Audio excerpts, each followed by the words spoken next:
الحمدللہ رب العالمین والصلاة والسلام علی رسول اللہ وعلی آلہ وصحبہ اجمعین ومن تبعہم بإحسان الی یوم الدین۔ اشہد ان لا الہ الا اللہ وحدہ لا شریک لہ واشہد ان محمدا عبدہ ورسولہ، اما بعد۔ اعوذ باللہ من الشیطان الرجیم۔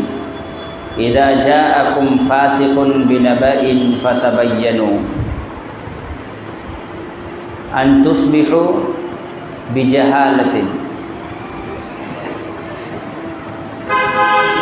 وقال النبی صلی اللہ علیہ وسلم لعائشہ رضی اللہ تعالی عنہا ادعی لی ابوک و اخوک حتی اکتب لأبی بکر کتابا فیتمنى متمنن یقول قائل انا اولا ویأبی اللہ والمؤمنون الا ابا بکر، او کما قال علیہ الصلاۃ والسلام۔ اردو میں ایک شعر ہے کہ مغص کو باغ میں جانے نہ دیجیو، مغص کو باغ میں جانے نہ دیجیو ورنہ ناحق پروانوں کا قتل عام ہوگا۔ اس کا مطلب سمجھتے ہیں؟ مغص کسے کہتے ہیں؟ شہد کی مکھی کو۔ شہد کی مکھی تو دیکھے ہوں گے، کاٹا تو ہوگا، ہے نا؟ نہیں کاٹا ہے۔ شہد کی مکھی شہد کہاں سے لاتی ہے؟ پھولوں کا رس چوس کر کے۔ شہد کی مکھی کہاں رہتی ہے؟ اس کا ایک چاک ہوتا ہے، چھتا جس کو بولتے ہیں، اس کو بنا کے اس میں رہتی ہے۔ اس شہد کی مکھی کا جو چھتا ہوتا ہے، جو چاک ہوتا ہے، اس کو جلانے سے موم بنتا ہے۔ میں خود بنایا ہوں، مجھے معلوم ہے۔ اس کو آپ آگ لگائیے، لگا کر کے اس کو ایسے آپ پکڑے رہیے تو اس سے موم ٹپکے گا، اور آپ پانی جمع کر کے کٹورے میں نیچے رکھے، وہ موم پانی پہ گرتے رہے گا اور جمع ہوتا رہے گا۔ جب گل کے ختم ہو جائے گا، پانی سے اس موم کو نکال لیجئے، پھر آپ اس سے موم بتی بنا سکتے ہیں، دوائیں بنا سکتے ہیں، بہت کچھ بنا سکتے ہیں۔ تو شہد کے مکھی کے چاک سے کیا بنتا ہے؟ موم بنتا ہے۔ موم سے کیا بنتا ہے؟ موم بتی، کینڈل۔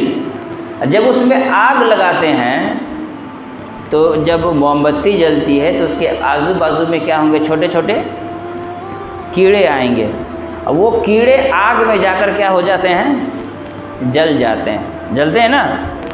تو اس شعر میں یہی کہا ہے کہ مغص کو باغ میں جانے نہ دیجیو، کہ موم کے شہد کے مکھی کو باغ میں مت جانے دو، اس لیے کہ جب باغ میں جائے گا تو رس چوسے گا، رس چوس کے چاک بنائے گا، اس چاک سے موم بتی بنے گی، موم بتی کے آگ میں چھوٹے چھوٹے کیڑے جل کر کے مر جائیں گے، تو مجرم کون ہوا؟ شہد کی مکھی، ہے نا؟ کتنا دور سے گھما کر کے شاعر یہ بات کہہ رہا ہے۔ یہی بات شیعہ لوگ کہتے ہیں کہ حضرت حسین رضی اللہ تعالی عنہ کے قاتل کون ہیں؟ حضرت ابو بکر۔ یہ کیسے ہو گیا؟ حضرت ابو بکر رضی اللہ عنہ کیسے ہوئے؟ کہا کہ اللہ کے رسول صلی اللہ علیہ وسلم کے بعد اگر حضرت علی خلیفہ ہوتے تو حضرت علی کے بعد حضرت حسن ہوتے، ان کے بعد حضرت حسین ہوتے، کوئی جھگڑا ہی نہیں ہوتا۔ اب حضرت ابو بکر نے حضرت علی سے حکومت چھین لی تو اس کے وجہ سے حضرت علی کو خلافت نہیں ملی، تو حضرت علی کو جب شروع میں نہیں ملی، جب بعد میں ملی تو بیچ میں حضرت عثمان شہید ہو گئے، ان کا جھگڑا ہو گیا، پھر اس کے وجہ سے خلافت حضرت امیر معاویہ کے پاس چلی گئی، معاویہ رضی اللہ عنہ کے بعد ان کے بیٹے یزید کے پاس چلی گئی، اور یزید کے زمانے میں حضرت حسین شہید ہو گئے، تو مجرم کون ہوئے؟ حضرت ابو بکر، ہے نا؟ تو جب بھی حضرت حسین رضی اللہ تعالی عنہ کی شہادت کی بات کی جائے گی، کربلا کی بات کی جائے گی، تو ایسی صورت میں کئی چیزیں ہمارے سامنے آتی ہیں بنیادی طور پر سب سے پہلا الزام جو اہل تشیع کی طرف سے، شیعوں کی طرف سے لگائی جاتی ہے وہ خلافت پر ہے۔ ایک شیعہ مولوی تقریر کر رہا تھا، کہہ رہا تھا مجرم کوئی بھی ہو، کسی نے بھی حضرت حسین کو شہید کیا ہو، لیکن آپ اگر بڑھتے جائیں گے تو آپ کو تو یہ بات ماننی پڑے گی یزید کو حکومت ان کے ابا کے وجہ سے ملی تھی، اور ان کے ابا کو حکومت اس لیے ملی کیونکہ پہلی دفعہ حضرت علی خلیفہ نہیں بنے، تو اصل مجرم تو کسی بھی صورت میں آپ کو لاسٹ میں جا کر کے حضرت ابوبکر ہی نظر آئیں گے۔ کہاں کی بات کہاں لے جا کر کے آدمی کیا کر دیا، فٹ کر دیا۔ مثال کے طور پر ایک آدمی ندی میں چلا گیا، کشتی میں بیٹھا، کشتی پلٹ گئی، ڈوب گیا، تو کہا کہ اس کا مجرم کون ہے؟ کہا بادل۔ کون مجرم ہے؟ کیوں؟ بادل نہ برستی تو ندیاں نہیں بہتی، ندی نہیں بہتی تو اس میں کشتیاں نہیں چلتی، کشتی نہیں چلتی تو یہ آدمی کشتی میں سوار نہ ہوتا، یہ آدمی کشتی میں سوار نہ ہوتا تو کشتی نہ پلٹتی، کشتی نہ پلٹتی تو یہ آدمی۔ اس حساب سے اگر ہم مانیں تو ایسی صورت میں یہ بات بلا مبالغہ کہہ سکتے ہیں کہ حضرت حسین کی شہادت کے اصل مجرم کون ہے؟ کون ہے حضرت حسین رضی اللہ عنہ کے شہادت کے اصل مجرم؟ یہودی۔ یہودیوں نے عبداللہ ابن سبا کو نہیں بھیجا ہوتا تو مسلمانوں میں اختلاف نہ ہوتا، یہ شیعہ پیدا نہیں ہوتے، یہ شیعہ پیدا نہیں ہوتے تو یہ حضرت علی اور حضرت امیر معاویہ میں جھگڑا نہیں لگاتے، اگر جھگڑا نہیں لگاتے تو حضرت علی کے بعد فوراً حضرت حسن خلیفہ ہو جاتے، حضرت حسن کے بعد حضرت حسین خلیفہ ہو جاتے، تو پھر ایسی صورت میں شہید نہیں ہوتے۔ کچھ بھی آدمی کہیں سے بھی جوڑ سکتا ہے۔ تو سب سے پہلے رسول اللہ صلی اللہ علیہ وسلم کی زندگی کی بات۔ ایک دفعہ اللہ کے رسول صلی اللہ علیہ وسلم حضرت حسین رضی اللہ تعالی عنہ کو گود میں لے کر کے بڑے پیار سے، لاڈ سے، دلار سے کھلا رہے تھے۔ جبرائیل علیہ السلام آئے، آنے کے بعد رسول اللہ صلی اللہ علیہ وسلم سے کہا کیا آپ اپنے اس نواسے سے بے تحاشا محبت کرتے ہیں؟ تو رسول اللہ صلی اللہ علیہ وسلم نے کہا کہ ہاں میں اس سے بے انتہا محبت کرتا ہوں۔ اللہ کے رسول صلی اللہ علیہ وسلم سے جبرائیل علیہ السلام نے کہا مگر آپ کا یہ نواسہ شہید کر دیا جائے گا، آپ کا یہ نواسہ شہید کر دیا جائے گا، آپ اگر مجھے کہیں تو میں اس جگہ کی مٹی لا کر کے آپ کو دے سکتا ہوں، آپ اگر کہیں تو میں اس جگہ کی مٹی لا کر کے آپ کو دکھا سکتا ہوں جس جگہ آپ کے اس نواسے کو شہید کیا جائے گا۔ معلوم یہ ہوا کہ حضرت حسین رضی اللہ تعالی عنہ کی شہادت کی خبر رسول اللہ صلی اللہ علیہ وسلم کو جبرائیل علیہ السلام نے پہلے ہی دے دی تھی۔ دوسری بات یہ ہے، امام ابن تیمیہ رحمۃ اللہ علیہ لکھتے ہیں کہ اللہ کے رسول صلی اللہ علیہ وسلم اپنے ان دونوں نواسوں سے بے انتہا محبت کرتے تھے، حضرت حسن رضی اللہ تعالیٰ عنہ سے اور حضرت حسین رضی اللہ تعالیٰ عنہ سے۔ ہمارے یہاں جو بزرگ دادا یا نانا بن گئے ہیں وہ اس بات کو اچھا سمجھیں گے کہ دادا اور نانا کے نظروں میں نواسوں اور پوتوں کی محبت بیٹے اور بیٹی سے زیادہ ہوتا ہے۔ باپ بیٹے سے کتنا بھی غصہ ہو، جب گھر میں پوتے کی ولادت ہوگی تو باپ سب بھول جاتا ہے۔ تو نواسوں اور پوتوں کی محبت ایک فطری چیز ہر انسان میں ہوتی ہے، اور اللہ کے رسول صلی اللہ علیہ وسلم تو پھر بھی رقیق القلب، نرم مزاج، نرم دل، جو غیروں کے بچوں سے محبت کرتے تھے وہ اپنے بچوں سے محبت کیوں نہ کریں؟ رسول اللہ صلی اللہ علیہ وسلم ان کو کہتے تھے یہ جنت کے دو پھول ہیں، یہ دو کیا ہیں؟ جنت کے دو پھول ہیں۔ اسی طرح اللہ کے رسول صلی اللہ علیہ وسلم نے ایک دفعہ فرمایا ہما شباب سید شباب اہل الجنہ، یہ دونوں جنت کے جوانوں کے سردار ہیں، جنت کے جوانوں کے سردار ہیں۔ اب سوال یہ ہے کہ جنت کے جوانوں کے سرداری کے لیے کچھ تو کارنامہ چاہیے۔ حضرت ابوبکر رضی اللہ تعالیٰ عنہ کے بے انتہا کارنامے، حضرت عمر رضی اللہ عنہ بے انتہا کارنامے، حضرت عثمان ان کے بے شمار کارنامے، حضرت علی انگنت کارنامے، سبھی صحابہ اکرام جن کی فضیلتیں ہیں ان کے اللہ کے رسول صلی اللہ علیہ وسلم کے زمانے میں قربانیاں اور کارنامے بھرے پڑے ہیں۔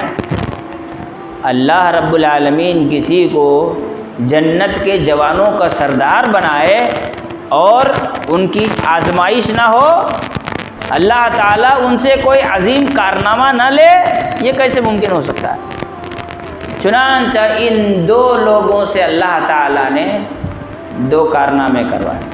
پہلا، حضرت حسن رضی اللہ تعالیٰ عنہ کی صلح، ان ابنی ھذا سید، یہ میرا بیٹا سید ہے، سردار ہے، اللہ تعالیٰ اس کے ذریعے سے صلح کروائے گا دو مسلمانوں کے بڑے جماعتوں کے درمیان۔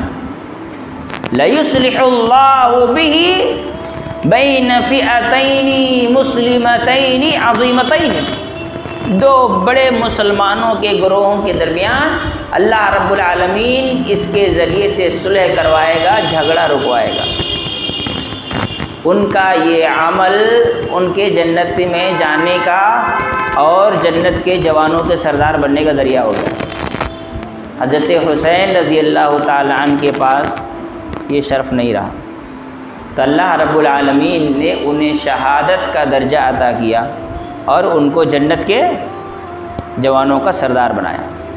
تو یہ ان کی شہادت اور ان کی صلح، یہ ان کے عظمتوں کو بڑھانے کے لیے اللہ رب العالمین نے رکھا تھا۔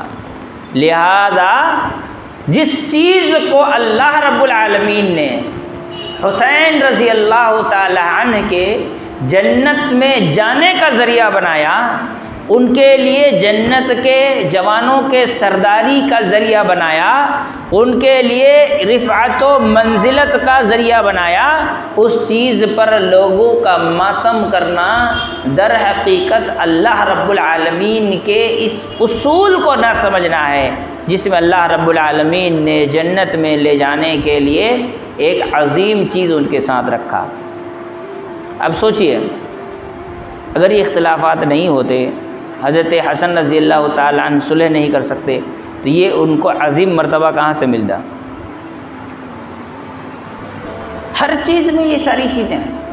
اب دیکھیں، خیبر کی جنگ نہیں ہوتی تو حضرت علی رضی اللہ تعالیٰ عنہ کو خیبر فتح کرنے کی فضیلت ملتی؟ نہیں ملتی۔ جنگ ہوئی تب نے ان کو یہ فضیلت ملی۔ تو اللہ رب العالمین اپنے بندوں کو آخرت میں اعلیٰ مقام عطا کرنے کے لیے یہ سارا سسٹم رکھتا ہے، جہاں بندے تکلیف، پریشانیاں، مصیبتیں اٹھا کر کے، دکھ درد تکلیفوں کو جھیل کر کے آخرت میں اپنے مرتبہ کو بلند کرتے ہیں۔ اگر شاہی ٹھاٹ باٹ کے ساتھ زندگی گزار کر کے چلا جائے تو پھر ایسی صورت میں آخرت میں منزلت و مرتبت میں اونچائی کے لیے کوئی چیز باقی نہیں رہے گی۔ اب یہ تو ہو گئی کچھ باتیں حضرت حسین رضی اللہ تعالیٰ عنہ کے سلسلے میں۔ اب ہم آتے ہیں سب سے پہلے اس بات پر کہ ابوبکر صدیق رضی اللہ تعالیٰ عنہ کا خلیفہ بنایا جانا۔ امام ابن تیمیہ رحمہ اللہ العقیدہ الواسطیہ میں اس بات کو نقل کرتے ہیں، وَأَجْمَعَ أَهْلُ السُّنَّةِ وَالْجَمَاعَةِ أَنَّ أَبِي بَكْرٍ أَفْضَلُ هَذِهِ الْأُمَّةِ ثُمَّ بَعْدَهُ عُمَرُ وَبَعْدَهُ عُثْمَانُ وَثُمَّ عَلِيٌّ وَاخْتَلَفَ النَّاسُ بَيْنَ عُثْمَانَ وَعَلِيٍّ فَبَعْضُ النَّاسِ قَدَّمُوا عَلِيًّا وَبَعْضُهُمْ قَدَّمُوا عُثْمَانَ۔ امام ابن تیمیہ رحمہ اللہ لکھتے ہیں اہل سنت والجماعہ کا اس بات پر اجماع ہے، کوئی اختلاف نہیں ہے اہل سنت والجماعت میں، کہ حضرت ابو بکر صدیق رضی اللہ تعالی عنہ اس امت میں نبیوں کے بعد، تمام نبیوں کے بعد سب سے افضل ترین شخصیت ہے۔ اس کے بعد عمر، اس کے بعد علی، اس کے بعد عثمان، اس کے بعد علی۔ بعض لوگ حضرت علی اور حضرت عثمان میں اختلاف کیے ہیں، کچھ نے حضرت علی کو مقدم رکھا، کچھ لوگوں نے حضرت عثمان کو مقدم رکھا، لیکن من جملہ حضرت ابوبکر صدیق رضی اللہ تعالی عنہ کی، حضرت علی رضی اللہ تعالی عنہ اور دیگر صحابہ کرام کی فضیلت پر کسی کو اختلاف نہیں ہے، کسی کو شک و شبہ نہیں ہے۔ ہمارے یہاں کچھ لوگ جب انسان کی عقل خراب ہو جاتی ہے تو وہ لوگ امت کے متفقہ باتوں میں بھی اختلاف کرتے ہیں۔ میں نے کچھ دن پہلے، تقریباً 1-1.5 سال پہلے، ایسی ہی بات چل رہی تھی تو بچے کے نام پر بات، حسن، حسین اور دیگر ناموں پر بس گفتگو ہو رہی تھی، تو میں نے کہا نام رکھو ابو بکر اور عمر، اسلام میں ان کی خدمات زیادہ ہیں، حضرت حسن، حضرت حسین کی خدمات اتنی زیادہ نہیں ہیں۔ تو لوگوں نے اس کو یہ تصور کر لیا کہ میں حضرت حسن اور حسین کے شان میں نعوذ باللہ گستاخی کر رہا ہوں، تو اس پر بڑا چرچا کر رہے ہیں آج کل لوگ۔ میں نے اسی لیے کہا کہ جب عقل خراب ہو جائے، کھوپڑی برباد ہو جائے آدمی کی، گوبر بھر جائے دماغ میں، حسد اور جلن کی آگ میں جب انسان کے دماغ کی ساری نسیں جل جائیں تب انسان اسی طرح کی حرکتیں کرتا ہے۔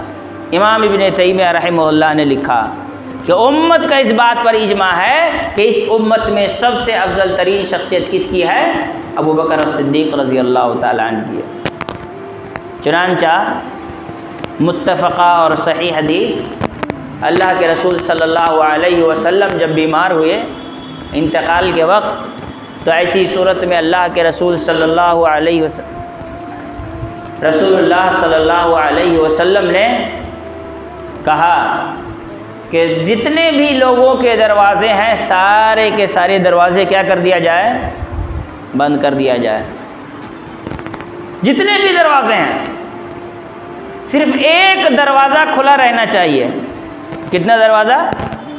ایک دروازہ کھلا رہنا چاہیے، اور وہ دروازہ ہے جسے رسول اللہ صلی اللہ علیہ وسلم نے کیا کہا؟ ابو بکر صدیق رضی اللہ تعالی عنہ کا دروازہ کھلا رہے گا، بقیہ سارے دروازے کیا کر دیے جائیں؟ بند کر دیے جائیں۔ اللہ کے رسول صلی اللہ علیہ وسلم نے ایک دفعہ کہا، مجھ پر جتنے لوگوں کے احسان ہیں میں نے سب لوگوں کا احسان چکا دیا ہے۔ مجھ پر جتنے لوگوں کے احسانات ہیں میں نے سب کا احسان چکا دیا ہے، سوائے ابو بکر کے۔ قیامت کے دن اللہ رب العالمین میری جانب سے ابو بکر کے احسانات کا بدلہ دے گا۔ سوچئے یہ فضیلت اور یہ مقام اللہ کے رسول صلی اللہ علیہ وسلم کے الفاظ سے کسی دوسرے صحابی کو حاصل نہیں ہوا۔ ایک جگہ اللہ کے رسول صلی اللہ علیہ وسلم فرماتے ہیں، لو کنت متخذا خلیلا من اہل الارض لاتخذت ابا بکر خلیلا۔ اگر میں اس روئے زمین پر موجود کسی انسان کو محبت کا وہ درجہ دیتا جسے خلیل کا درجہ کہا جاتا ہے تو یہ میں ابو بکر کو دیتا، لیکن اللہ رب العالمین میرا خلیل ہے، اس لیے میں ابو بکر کو یہ مقام نہیں دے سکتا۔ سوچئے اللہ کے رسول صلی اللہ علیہ وسلم ابو بکر رضی اللہ عنہ کو کون سا مقام دینا چاہتے تھے؟ وہ مقام جس مقام کے بارے میں رسول اللہ صلی اللہ علیہ وسلم کہتے ہیں کہ یہ کسی انسان کے لیے جائز نہیں ہے۔ اگر جائز ہوتا تو میں یہ مقام کس کو دیتا؟ حضرت ابو بکر رضی اللہ تعالیٰ عنہ کو، لیکن اللہ میرا خلیل ہے۔ سوچئے کتنا عظیم مقام اور کتنا اونچا مرتبہ۔ لوگ کہتے ہیں کہ اللہ کے رسول صلی اللہ علیہ وسلم نے عید غدیر خم کا نام تو سنے ہی ہوں گے، شیعہ لوگ عید مناتے ہیں کہ عید غدیر خم، کہتے ہیں رسول اللہ صلی اللہ علیہ وسلم نے حضرت علی رضی اللہ تعالیٰ عنہ کا ہاتھ پکڑ کر کے تمام صحابہ کرام سے گواہی لی، کہا کہ میرے بعد ان کو تم خلیفہ ماننا۔ عید غدیر خم مناتے ہیں اس تاریخ کو یہ لوگ۔ 1,00,000 صحابہ کرام وہاں موجود تھے۔ کسی ایک صحابی نے تو سنا ہوگا، 1,00,000 صحابہ جس مجمع میں موجود ہوں، وہاں اللہ کے رسول صلی اللہ علیہ وسلم نے حضرت علی رضی اللہ تعالیٰ عنہ کو اگر اپنے بعد خلیفہ بنایا ہو تو کم سے کم 100 صحابی تو حدیث بیان کرنا چاہیے۔ چلو 10، 1 0 گھٹا دیا، 1 وہ بھی 0 ہٹا دیے، تو ایک بھی صحابی وہ حدیث کیوں نہیں بیان کر رہا؟ کیا نعوذ باللہ سارے صحابہ اکرام رسول اللہ صلی اللہ علیہ وسلم سے غداری کر گئے تھے؟ یا حضرت علی خود اس بات کو بیان نہ کر کے یہ بتانا چاہتے ہیں کہ میں جو بات آج اہل تشیع بیان کرتے ہیں میں اس کا منکر ہوں، میں اس کا انکار کر رہا ہوں۔ اس پر عید غدیر خم پر بات نہیں کریں گے، اس پر ایک بہت بڑے محدث ہیں آج کی تاریخ کے، ارشاد الحق اثری حفظہ اللہ، ان کی کتاب ہے عید غدیر خم پر، بہت اچھی کتاب ہے، سب لوگوں کو پڑھنی چاہیے۔ کچھ لوگ یہ کہتے ہیں، صحیح بخاری کے ایک حدیث کے حوالے سے انجینئر مرزا بھی اس حدیث کو بیان کیا ہے، چور جو ہوتا ہے، چور وہ اتنا ہی سامان چراتا ہے جتنا اس کے فائدے کا، جو اس کے فائدے کا نہ وہ نہیں چرائے گا، ہے نا۔ ATM مشین چرا سکتا ہے، آدمی چوری کرتا ہے تو کیا ATM مشین چراتا ہے؟ پاس بک اپڈیٹ کرنے والا مشین کو چراتا ہے؟ نہیں نا۔ تو چور کا یہی کام ہوتا ہے، جو فائدے کا ہو، جہاں سے فائدہ نکلے اس کو لے لو، باقی سب چھوڑ دو۔ تو یہ چور ہے مرزا، اس نے بھی یہی کیا، ایک حدیث لی دوسری چھوڑ دی، صحیح بخاری کی حدیث لی دوسری صحیح بخاری کی حدیث چھوڑ دی۔ اور یہ صحیح بخاری کی حدیث جو میں بیان کروں گا آگے ایک حدیث کے بعد، یہ صحیح بخاری، صحیح مسلم، اسی طرح سے صحیح ابن حبان اور بھی بہت ساری حدیث کی کتابیں موجود ہیں۔ کہا حدیث صحیح ہے، اللہ کے رسول صلی اللہ علیہ وسلم بیماری کے حالت میں تھے، کہا کہ مجھے کاغذ اور قلم لے کر کے آؤ، میں تمہیں کچھ چیز لکھوا دیتا ہوں تاکہ میرے بعد تم گمراہی کے شکار نہ ہونا۔ تو حضرت عمر رضی اللہ تعالیٰ نے کہا کہ اللہ کے رسول صلی اللہ علیہ وسلم آپ نے اب تک جتنی دین کی باتیں بتائیں ہمارے لیے کافی ہے، مزید آپ کو تکلیف اٹھانے کی ضرورت نہیں ہے۔ چنانچہ اللہ کے رسول صلی اللہ علیہ وسلم کے پاس کاغذ قلم نہیں لایا گیا اور رسول اللہ صلی اللہ علیہ وسلم کچھ لکھ کر کے نہیں دے۔ اب شیعہ بھی یہی بات کہتے ہیں اور مرزا نے بھی یہی بات کہی، جونیئر مرزا۔ پہلا مرزا کون؟ قادیانی، ٹوائلٹ میں مرا تھا، اس کا گٹر میں ہوگا انشاءاللہ، ویسی جگہ میں بھی مرے گا، ہے نا۔ غلام احمد قادیانی سینئر، یہ جونیئر مرزا۔ اس جونیئر مرزا نے کہا کہ اللہ کے رسول صلی اللہ علیہ وسلم اس کاغذ میں حضرت علی کی خلافت لکھ کے دینے والے تھے، تجھ کو بڑی وحی آتی ہے؟ رسول اللہ صلی اللہ علیہ وسلم کیا لکھ کے دینے والے تھے تجھ کو کیسے پتا چلا؟ کس نے بتایا تجھے یہ کہ اللہ کے رسول صلی اللہ علیہ وسلم یہ لکھ کر کے دینے والے تھے کہ میرے بعد علی کو خلیفہ بنانا؟ عالم الغیب ہونے کا دعویٰ نہ کرو، عالم الغیب اللہ رب العالمین کی ذات ہے، هو اللہ الذی لا الہ الا هو عالم الغیب والشہادہ، عالم الغیب ہونا اللہ کی صفت ہے۔ ویسے تو دوسروں کے پیروں پر بڑے کمنٹ کرتے ہوئے تمہارے بابے غیب کی بات بیان کر رہے ہیں، تمہارے بابوں کو کس نے بتایا؟ تو تیرے بابوں کو کس نے بتایا؟ تجھے کس نے سکھایا؟ تو جن کی مریدی کر رہا ہے وہ کہاں سے لایا کہ اللہ کے رسول صلی اللہ علیہ وسلم علی کی خلافت لکھ کے دینے والے تھے؟ میں بتاؤں کیا لکھ کے دینے والے تھے؟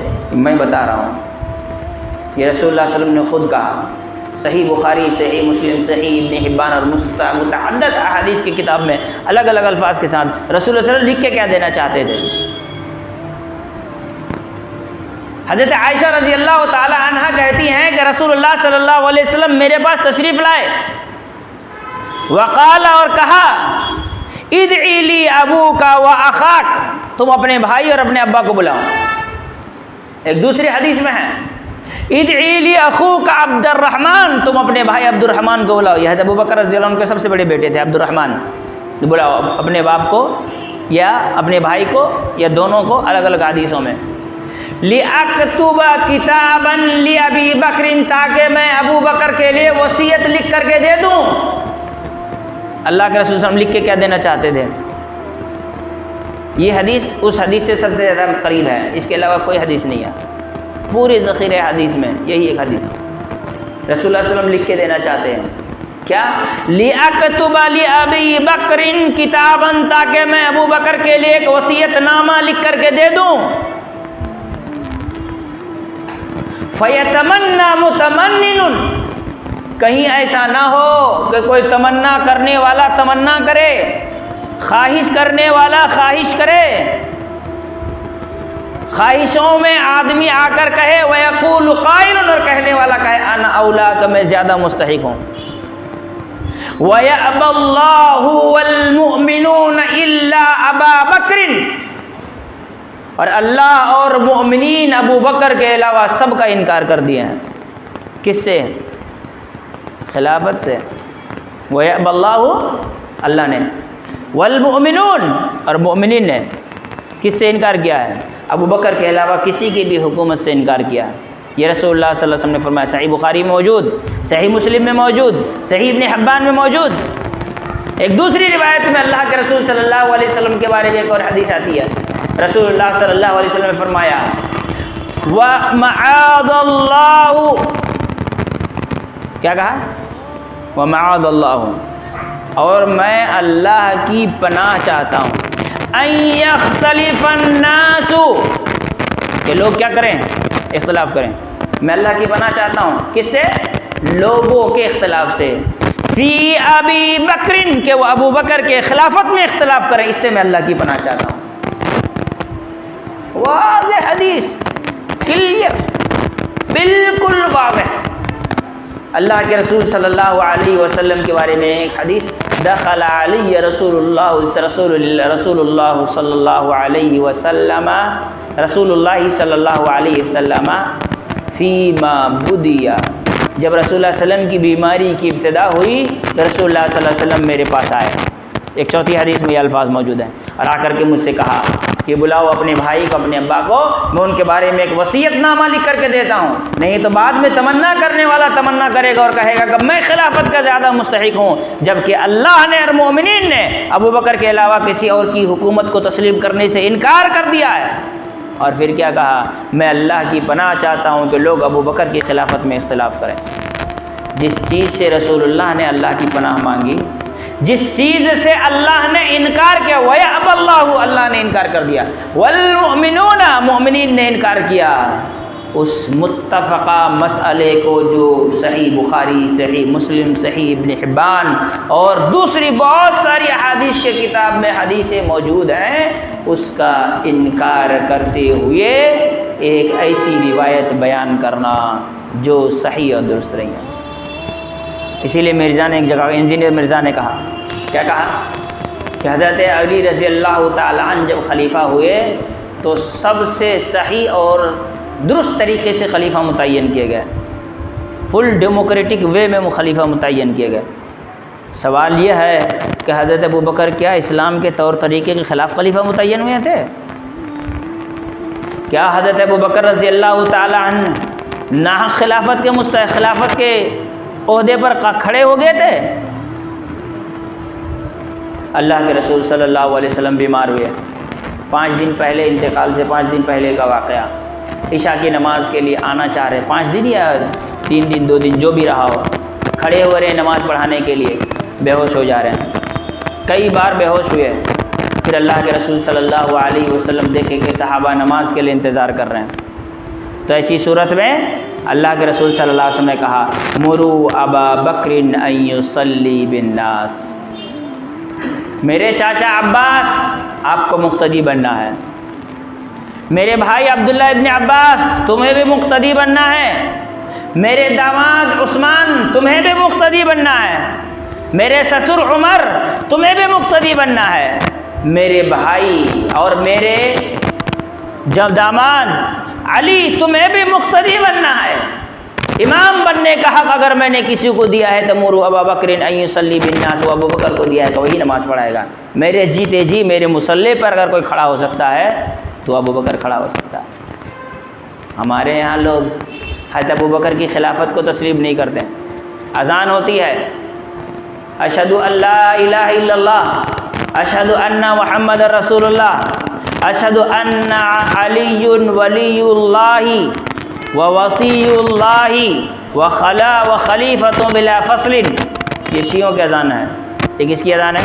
میں نے خود سنا ہوا، ایمان بگاڑا جو ہے، امام باڑا بولتے ہیں، ایمان بگاڑا ہے نا، ایمان بگاڑا جو ہے وہاں اذان ہوتی ہے۔ تو اشہد ان لا الہ الا اللہ، اشہد ان محمد رسول اللہ، اس کے بعد تیسرا جملہ کیا ہوتا ہے؟ اشہد ان علی خلیفۃ اللہ وولی اللہ ووصی اللہ وخلیفۃ بلا فصل۔ جو آدمی یہ کہتا ہے، اس پر ایمان اور عقیدہ رکھتا ہے، وہ آدمی متعدد احادیث کا منکر ہے، وہ منکر حدیث ہے۔ نبی نے اپنی زندگی میں جسے امام بنایا، اسے جو امام ماننے کو تیار نہیں، ہمارے ہاں بعض گدھے کہتے ہیں اس کے پیچھے بھی نماز ہو جاتی ہے۔ جو ابو بکر کی امامت کو ماننے کو تیار نہیں، میں اس کے ایمان کو ماننے کو تیار نہیں۔ بات ختم۔ تو اللہ کے رسول صلی اللہ علیہ وسلم نے کیا کہا؟ ابو بکر سے کہو کہ میرے مصلی پر کھڑے ہو کر کے نماز پڑھائے۔ میری زندگی میں اگر میں کسی کو یہ حق دوں تو میرے مصلی پر کھڑے ہو کر کے نماز پڑھائے، تو تنہا ابو بکر ہے، اس کے علاوہ کسی اور کو یہ حق حاصل نہیں۔ ایک اور حدیث، حضرت جبیر بن مطعم رضی اللہ تعالیٰ عنہ کہتے ہیں، صحیح بخاری کی حدیث ہے، کہتے ہیں اتت امرأۃ النبی صلی اللہ علیہ وسلم، ایک عورت رسول اللہ صلی اللہ علیہ وسلم کے پاس تشریف لائی، فامرها ان ترجع، تو اللہ کے رسول صلی اللہ علیہ وسلم نے اس سے کہا کہ لوٹ کر کے جاؤ، بعد میں آنا۔ اس عورت نے کیا کہا؟ فقالت، اس عورت نے کہا افرأیت، اے اللہ کے رسول صلی اللہ علیہ وسلم آپ کیا کہنا چاہتے ہیں اس معاملے میں، آپ کی کیا رائے ہے؟ ان اتیت، میں آپ کے پاس آؤں، ولم اجدک، اور میں آپ کو پاؤں ہی نہ۔ امام بخاری رحمۃ اللہ علیہ محدثین کہتے ہیں ترید الموت، وہ یہ کہنا چاہتی تھی کہ میں آؤں اور آپ کا انتقال ہو جائے تو۔ افرأیت، آپ کی کیا رائے ہے، آپ کیا کہنا چاہتے ہیں اس معاملے میں، آپ کیا رائے دینا چاہتے ہیں اس معاملے میں؟ ان اتیت، میں آؤں، ولم اجدک، اور میں آپ کو نہ پاؤں۔ سوال تو واجب ہے، میں آؤں آپ نہ ملیں، انتقال کر جائیں، اس دنیا سے رخصت ہو جائیں، آپ کی موت ہو جائے، میں کیا کروں؟ آپ کا وعدہ کون پورا کرے گا؟ آپ جو وعدہ مجھ سے کر رہے ہیں اسے پورا کون کرے گا؟ کوئی ہے اس دنیا میں؟ اللہ کے رسول صلی اللہ علیہ وسلم نے کہا فأتی بأبا بکر، تم ابو بکر کے پاس چلے جانا۔ ان اتیت، تم اگر آؤ، فلم تجدینی، اور تم مجھے نہ پاؤ، فاتی ابا بکر، تو تم ابو بکر کے پاس چلے جانا، وہی میرا وعدہ پورا کرے گا۔ اللہ اکبر، کتنا واضح اشارہ ہے کہ میرے بعد میری ساری ذمہ داریاں میں ابو بکر کے کاندھے پر ڈال کر کے جا رہا ہوں۔ واضح بات۔ ایک اور حدیث، یہ مسند احمد اور دیگر احادیث کے کئی کتابوں میں یہ حدیث موجود ہے۔ اللہ کے رسول صلی اللہ علیہ وسلم کہتے ہیں، فرماتے ہیں اتبعوا بعدی، میرے بعد اتباع کرنا، الذین مع، ان لوگوں کی جو ان کے ساتھ ہوں، کن کے ساتھ؟ اور اشارہ کیا ابو بکر عمر رضی اللہ تعالیٰ عنہ کے پاس، جو ان کی اتباع کرے ان کی تم بھی اتباع کرو، انہی کے ساتھ تم چلو۔ اللہ کے رسول صلی اللہ علیہ وسلم فجر کے بعد عموماً خواب کا تذکرہ کرتے ہیں۔ خود خواب نہ دیکھے ہوں تو کسی سے پوچھتے ہیں هل رأى منكم الليلة رؤية، تم میں سے کسی نے آج رات کو خواب دیکھا ہے؟ ایک صحابی کھڑے ہوئے، کہا اللہ کے رسول صلی اللہ علیہ وسلم میں نے خواب دیکھا ہے۔ کیا خواب دیکھا؟ کہا میں نے یہ خواب دیکھا کہ آسمان سے ایک ترازو اتارا گیا، آپ کو اور حضرت ابوبکر رضی اللہ تعالی عنہ کو ناپا گیا اور آپ کا وزن زیادہ ہو گیا، آپ کا پلڑا نیچے جھک گیا۔ پھر آپ کو حضرت ابوبکر کو حضرت عمر رضی اللہ عنہ کے ساتھ ناپا گیا تو حضرت عمر رضی اللہ تعالیٰ عنہ کا وزن بھاری رہا۔ پھر حضرت عمر کو حضرت عثمان رضی اللہ تعالیٰ عنہ کے ساتھ ناپا گیا، پھر حضرت عمر رضی اللہ تعالیٰ عنہ کا وزن بھاری ہوا، اس کے بعد ترازو اٹھا لیا گیا۔ کہتے ہیں فرأیت وجہ النبی صلی اللہ علیہ وسلم الکراہۃ، اللہ کے رسول صلی اللہ علیہ وسلم کے چہرے میں کچھ میں نے شدت محسوس کی، کراہت محسوس کی۔ پھر اللہ کے رسول صلی اللہ علیہ وسلم نے فرمایا خلافت علی منہاج النبوۃ، خلافت ہوگی نبی کے طریقے پر، ثم ملک، پھر بادشاہت آ جائے گی، یؤتی اللہ من یشاء، اللہ جسے چاہے گا بادشاہ بنا دے گا۔ اس حدیث میں تو خلافت میں 3 ہی کا ذکر ہوا، اس حدیث میں خلافت میں کتنے کا ذکر ہوا؟ 3 کا ذکر ہوا، حضرت ابوبکر، حضرت عمر، حضرت عثمان۔ تو اس حدیث کے حساب سے اگر دیکھیں گے، ساری حدیث چھوڑ دیں گے، اگر جیسے ایک حدیث پکڑ کے سارا فتویٰ لگانے والے مرزا اگر اس حدیث کو پکڑ لے باقی سب کو چھوڑ دے تو حضرت علی بھی خلافت سے باہر چلے جائیں گے۔ لیکن دوسری حدیثوں میں تو ہے حضرت علی بھی خلیفہ ہوں گے۔ ایک حدیث میں یہاں تک ہے کہ 12 خلیفہ ہوں گے، 12۔ تو 5ویں نمبر پر تو حضرت حسن ہوئے، 6 پر کون ہوا؟ حضرت امیر معاویہ۔ 7ویں پر کون؟ وہی جس کا نام لیتے ہوئے انجینئر مرزا کو پسینہ آ جاتا ہے، یزید۔ کتنا کہا رسول اللہ صلی اللہ علیہ وسلم نے؟ 12۔ وہ بھی تو حدیث ہے، مانو۔ افتؤمنون ببعض الکتاب وتکفرون ببعض، اللہ تعالیٰ نے بنی اسرائیل سے کہا تھا تم جیسے احمق اور نالائق اس دنیا میں پیدا ہوا ہے، تم بعض چیزوں کو مانتے ہو بعض چیزوں کو چھوڑ دیتے ہو، سب کو مانو۔ یہ حدیثیں چھوڑ کر واقعات کو ماننے پہ لگا ہوا ہے۔ حضرت ابوبکر صدیق رضی اللہ عنہ کے بارے میں اللہ کے رسول صلی اللہ علیہ وسلم فرماتے ہیں کہ میں نے خود کو دیکھا خواب میں، میرے پاس ایک بالٹی ہے، میں بالٹی سے پانی نکال رہا ہوں کنویں سے، پھر میں نے پانی نکالا تو اس کے بعد ابو بکر نے ہاتھ میں ڈول لیا، پھر اس نے 2 ڈول پانی نکالی، آخرت میں ان کو کچھ تکلیفیں ہوئیں، اللہ تعالیٰ ابو بکر کے ساتھ خیر کا معاملہ کرے، اس کی مغفرت کرے۔ اس کے بعد عمر نے ہاتھ میں ڈول لیا، پھر اس نے اتنا پانی نکالا کہ سارے لوگ سیراب ہو گئے۔ کہا اللہ کے رسول نے اس کا کیا معنی ہے؟ کہا خلافت، میرے بعد 2 ڈول پانی، 2 سال حضرت ابو بکر کے، اس کے بعد حضرت عمر ڈھیر سارا پانی نکالے، یہاں تک کہ پورے امت مسلمہ میں عمر بن خطاب رضی اللہ تعالیٰ عنہ کے زمانے میں امن، سکون، چین اور اطمینان پھیل گیا۔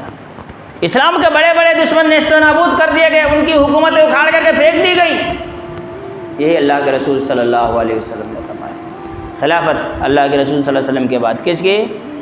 حضرت ابوبکر الصدیق رضی اللہ تعالیٰ عنہ۔ اس طرح سے اور بھی بہت ساری متعدد احادیث موجود ہیں جس میں یہ ہے کہ اللہ کے رسول صلی اللہ علیہ وسلم اپنے بعد حضرت ابوبکر رضی اللہ تعالیٰ عنہ کی خلافت کی طرف اشارہ کر رہے ہیں۔ چنانچہ جب اللہ کے رسول صلی اللہ علیہ وسلم کی وفات ہوئی تو ایسی صورت میں صحابہ اکرام رضوان اللہ علیہم اجمعین پریشان تھے۔ اللہ کے رسول صلی اللہ علیہ وسلم کے روم میں حضرت ابوبکر رضی اللہ تعالیٰ عنہ تشریف لائے، چہرے سے چادر کو اتارا، پیشانے پر بوسہ دی، کہا طبت حیا و میتا، اے اللہ کے رسول صلی اللہ علیہ وسلم آپ باحیات تھے تب بھی پاک و صاف تھے، پاکیزہ تھے، آپ اس دنیا سے رخصت ہو گئے تب بھی آپ پاک و صاف ہیں۔ پھر دیکھے گا تو عمر رضی اللہ تعالیٰ عنہ غم و غصے کے حالت میں ہیں، لوگوں کو ڈانٹ رہے ہیں، نصیحتیں کر رہے ہیں، رسول اللہ صلی اللہ علیہ وسلم کی وفات کا انکار کر رہے ہیں۔ اللہ کے رسول صلی اللہ علیہ وسلم کے حجرے سے نکل کر کے ابو بکر صدیق رضی اللہ تعالیٰ عنہ کھڑے ہوئے لوگوں کو نصیحت کرنے کے لیے اور کہا یا ایھا الناس اعلموا من کان یعبد منکم محمدا فإن محمدا قد مات ومن کان یعبد اللہ فهو حی لا يموت۔ یاد رکھو تم میں سے جو بھی محمد کی عبادت کرتا تھا جان لے آج محمد صلی اللہ علیہ وسلم کا انتقال ہو گیا ہے، وہ مر چکے ہیں، اس دنیا سے رخصت ہو چکے ہیں۔ جو اللہ کی عبادت کرتا تھا وہ اس بات کو یاد رکھے کہ اللہ تعالیٰ کبھی مرنے والا نہیں ہے۔ پھر قرآن مجید کی اس آیت کی تلاوت کی، ما کان وما محمد الا رسول قد خلت من قبله الرسل افإن مات او قتل انقلبتم على اعقابكم ومن ينقلب على عقبيه فلن يضر الله شيئا وسيجزي الله الشاكرين کہ محمد تو اللہ کے ایک رسول ہیں، اگر وہ مر جائیں قد خلت من قبل الرسل، ان سے پہلے بھی بہت سارے رسول اس دنیا میں ہیں اور چلے گئے، اگر وہ مر جائیں قتل کر دیے جائیں تو کیا تم اسلام سے پھر جاؤ گے، دین سے پلٹ جاؤ گے؟ جو پلٹ جائے گا دین سے وہ اللہ کا کچھ نہیں بگاڑے گا، اس سے اللہ تعالیٰ کو کوئی نقصان نہیں ہوگا، اللہ تعالیٰ اس کے نیک بندوں کو بہترین بدلہ دینے والا ہے۔ جیسے ہی آیت اللہ کے رسول صلی اللہ علیہ وسلم حضرت ابو بکر رضی اللہ تعالیٰ نے پڑھی، حضرت عمر رضی اللہ تعالیٰ شانت ہو گئے۔ معلوم یہ ہوا جب امت مشکل دور سے گزر رہی تھی، تکلیف پریشانی اور مصیبت کی حالت میں تھی، حضرت ابو بکر رضی اللہ تعالیٰ کھڑے ہو کر کہہ رہے تھے جو یہ کہے گا محمد صلی اللہ علیہ وسلم کا انتقال ہو گیا میں اس کو یہیں پر قتل کر دوں گا، اس کی میں گردن مار دوں گا۔ سامنے بڑھ کر کے امت کی قیادت کی ذمہ داری حضرت ابو بکر صدیق رضی اللہ تعالیٰ نے لی۔ آج یہ شیعہ، یہ اسلام کے دشمن، یہودیوں کے جنم لینے والے، یہودیوں کے گھر سے نکل کر کے اس دنیا میں فتنہ پھیلانے والے سامنے آ کر کے کہتے ہیں حضرت ابو بکر رضی اللہ تعالیٰ عنہ کو نعوذ باللہ عہدہ اور منصب کی لالچ تھی، اس کی وجہ سے تدفین کو چھوڑ کر کے، جنازے کو چھوڑ کر کے، غسل کو چھوڑ کر کے وہ حکومت قائم کرنے کے لیے آگے بڑھے اور حکومت ہاتھ میں لی۔ نالائق کو اگر حضرت ابو بکر صدیق رضی اللہ تعالیٰ نے آگے بڑھ کر کے رسول اللہ صلی اللہ علیہ وسلم کی اس امت کی قیادت نہیں سنبھالی ہوتی تو اس دن مدینے میں خون کی ندیاں بہنے میں دیری نہیں لگتی۔ غم، دکھ، تکلیفیں کتنا کم تھا۔ اللہ اکبر۔ انس بن مالک رضی اللہ تعالی عنہ 10 سال رسول اللہ صلی اللہ علیہ وسلم کے ساتھ رہنے والے، صبح شام خدمت کے لیے آگے بڑھنے والے، اللہ کے رسول صلی اللہ علیہ وسلم کی خدمت کرنے والے حضرت انس بن مالک رضی اللہ تعالی عنہ کہتے ہیں کہ آج جب رسول اللہ صلی اللہ علیہ وسلم کی وفات ہوئی تو ہم پر اتنی تکلیفیں آئیں، اتنی تکلیفیں اگر دن پر آ جاتی تو دن رات میں تبدیل ہو جاتی۔ وہ تکلیف، وہ دکھ، وہ پریشانی کہ انسان حواس باختہ ہو جائے، دماغ کام کرنا بند کر دے، جسم کاٹو تو خون نہیں، دکھ میں نڈھال امت نہ جانے عقیدے کے کون سی بیماری میں مبتلا ہو جاتی، نہ جانے ایمان کے کس مرحلے میں جا کر کے پھسل جاتی، نہ جانے کس موڑ میں جا کر ان کا ایمان ڈگمگا جاتا، کب وہ شریعت کو پامال کر جاتے اگر حضرت ابو بکر صدیق رضی اللہ تعالیٰ آگے بڑھ کر کے کھڑے ہو کر کے اس امت کی قیادت کی ذمہ داری اپنے ہاتھوں میں نہ لیے ہوتے اور مسلمانوں کو اللہ کے لائے ہوئے رسول اللہ علیہ وسلم کے لائے ہوئے دین اور اللہ کے بھیجے ہوئے دین کے طرف نہ بلائے ہوتے۔ امت کی دینی رہنمائی، قیادت کرنا گدی میں بیٹھ کر پیسے کھانا نہیں ہے، قیادت کرنا گدیوں میں بیٹھ کر اپنی انا کو سینکنا نہیں ہے، اپنے انا کے پھل درختوں کو پھلدار بنانا نہیں ہے۔ گدی میں بیٹھنے کا مطلب ہے امت کو بدعقیدگی سے بچانا، امت کو فتنوں و فساد سے بچانا، امت کے مصیبت و آلام کو دیکھتے ہوئے ان کی صحیح رہنمائی کرنا، یہی ہوتا ہے امت کی قیادت کا معنی۔ آج لوگ گدی میں بیٹھتے ہیں تاکہ لوگوں کو فتنے میں ڈالیں، امت کو فتنے میں ڈالیں۔ لوگ عقیدے میں بگاڑ کے شکار ہو رہے ہیں، ان کو اپنی گدی کی پڑی ہے۔ لوگ اسلام کے معاملے میں فتنے کے شکار ہو رہے ہیں، لوگوں کو اپنی گدی کی پڑی ہے۔ ابو بکر صدیق رضی اللہ تعالی عنہ نے اگر آگے بڑھ کر کے امت کی قیادت کی ذمہ داری لی تاکہ یہ امت فتنے میں مبتلا نہ ہو، وہ ایمانی اعتبار سے کمزور نہ ہو، ان کا ایمان صحیح سالم رہے، رسول اللہ صلی اللہ علیہ وسلم کے گزر جانے کے بعد قیادت سے خالی نہ ہو اور ان کی قیادت ایک صحیح اور تندرست قیادت ہو۔ یہ تو اللہ کی طرف سے تھا کہ حضرت ابوبکر صدیق رضی اللہ تعالیٰ عنہ آئے اور آ کر کے لوگوں کے سامنے کھڑے ہوئے۔ پھر یہ تو ان آفیشیل قیادت تھی، لوگوں میں اختلاف ہوا، یہ والا معاملہ بھی اٹھایا جاتا ہے۔ جو نبی کے چاہنے والے تھے وہ نبی کے دفنانے میں مصروف، اور جو قیادت اور حکومت چاہنے والے تھے وہ قیادت لے کے لڑ رہے تھے۔ یہ بھی ایک بات آئی، اختلاف ہوا کہ مہاجرین میں سے خلیفہ ہوگا یا انصار میں سے ہوگا۔ کہا مہاجرین کی بڑی قربانی ہے، گھر بار سب کچھ قربان کیا، مکے میں اپنے آل اولاد کو چھوڑ کر کے ہجرت کر کے مدینہ تشریف لائے۔ تو مدینے کے انصار نے کہا کہ ہم نے تمہیں اپنے گھروں میں جگہ دی، ہم نے اپنے مال و جائیداد بانٹ دیے، ہم نے اپنے گھر کا حصہ کر دیا، ایک نے اپنی بیوی کو طلاق دی، دوسرے سے کہا کہ تم اس کے ساتھ گھر بسا لو، ہم نے اپنا سب کچھ تمہیں قربان کر کے دیا ہے، لہٰذا آج حکومت کسی ملنے چاہیے، انصار کو ملنی چاہیے۔ ابوبکر صدیق رضی اللہ تعالیٰ عنہ کو اللہ تعالیٰ نے پھر اختلاف ختم کرنے کے لیے بھیجا۔ آئے آگے ابوبکر صدیق رضی اللہ تعالیٰ عنہ، کہا تم اختلاف کر رہے ہو مگر میں تمہیں رسول اللہ صلی اللہ علیہ وسلم کی حدیث سناتا ہوں۔ رسول اللہ صلی اللہ علیہ وسلم نے فرمایا الائمۃ من قریش، خلیفہ حاکم مسلمانوں کا امیر قریش میں سے بنایا جائے گا۔ جیسے ہی تمام صحابہ اکرام نے حدیث سنی سب خاموش ہو گئے۔ ابوبکر صدیق رضی اللہ تعالیٰ عنہ کے زبان سے یہ حدیث نکلی، عمر فاروق رضی اللہ تعالیٰ عنہ آگے بڑھے، حضرت ابوبکر رضی اللہ عنہ کے ہاتھ میں ہاتھ رکھا، کہا میں تمہارے ہاتھ میں بیعت کرتا ہوں ابوبکر، آج سے تم ہی مسلمانوں کا امیر اور مسلمانوں کے حاکم ہو۔ اور آفیشیلی یہاں پر حضرت ابوبکر صدیق رضی اللہ تعالیٰ مسلمانوں کے حاکم مقرر ہو گئے۔ یہ عہدے کی لالچ نہیں تھی، یہ امت کی خیر خواہی کا معاملہ تھا، یہ اپنے عہدوں کا معاملہ نہیں تھا، اپنے ایگو کو سیٹسفیکشن کرنے کا معاملہ نہیں تھا، یہ وہ انسان تھے جن کے لیے اللہ تعالیٰ نے قرآن مجید میں تقوی کی گواہی دی ہے۔ لقد رضی اللہ عن المؤمنین اذ یبایعونک تحت الشجرہ، صلح حدیبیہ کے وقت رسول اللہ صلی اللہ علیہ وسلم بیری کے درخت کے نیچے صحابہ اکرام سے بیعت لی، ان بیعت کرنے والوں میں ابوبکر صدیق رضی اللہ تعالیٰ عنہ موجود تھے، اور اسی وقت اللہ کے رسول صلی اللہ علیہ وسلم کے ہاتھوں میں بیعت کرنے والوں کے بارے میں اللہ نے کہا لقد امتحن اللہ قلوبہم للتقوی، اللہ رب العالمین نے ان کے دلوں میں تقوی کا امتحان لیا ہے، ان کو اللہ رب العالمین نے دلوں میں تقوی بھرا ہوا پایا ہے۔ حضرت ابوبکر رضی اللہ عنہ ان لوگوں میں سے تھے۔ خلافت، امارت، حکومت کی بات ہوتی تو لوگوں کو یاد رکھنا چاہیے کہ حضرت ابوبکر رضی اللہ تعالیٰ عنہ کے ہاتھ میں ایک بار نہیں 2 بار بیعت کی گئی۔ اللہ کے رسول صلی اللہ علیہ وسلم کہ صحابہ اکرام متحدہ طور پر حضرت ابوبکر صدیق رضی اللہ تعالیٰ عنہ کے ہاتھ میں بیعت کی ہے۔